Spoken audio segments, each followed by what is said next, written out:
The national debt officially reaching $33.9 trillion, according to the Treasury Department. It's being propelled by the increased government spending and also weaker than expected tax revenues coming in. Here's the kicker. And I want to ask Russ Vought, the former White House Office of Management and Budget Director, about this. At this level, each citizen in the U.S. would have to pay $100,000 to make the federal debt zero. Russ, what do you think about that? Yeah, it's astronomical when you put it in perspective of what citizens would be required to pay, and in terms of taxpayers, it would be even higher. It's just one more data point that the $34 trillion, we'll be at $34 trillion early in January, most likely. That is totally unsustainable. We're headed towards a fiscal crisis if we don't take an opportunity to be able to cut spending and get a handle on this fiscal side of the house that has just been so unsustainable. Yeah, what about if a family ran its finances like the federal government?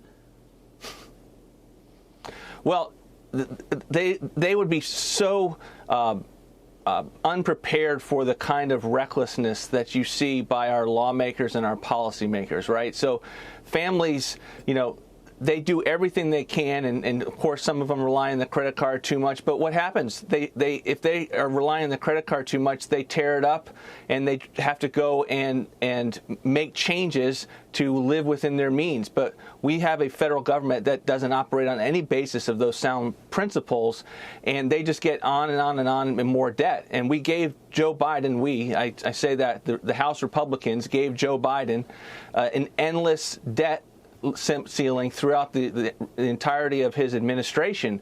And so there are limited levers that we've got at our disposal, and it's important for them to use it later this month. Yeah, so the federal deficit is up 13% from the same month last year, according to the Treasury Department, and that signals even more government spending. The CBO projects that the deficit will be closer to $1.6 trillion next year, $1.7 trillion in 2025. Going the wrong way to be able to pay down the federal debt, right? Well, let me give you another data point. When we left office in the Trump administration, we had interest costs too high of about $300 billion, $350 billion. They're about $700 billion now per year, but we're headed potentially at the end of next year $1 trillion in interest payments. Think about that.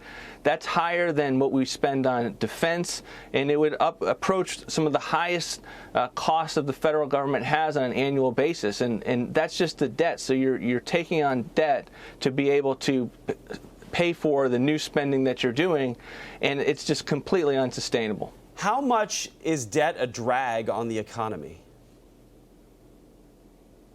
Well, it is. I mean, the cost of financing debt from the Treasury, they have to pay more.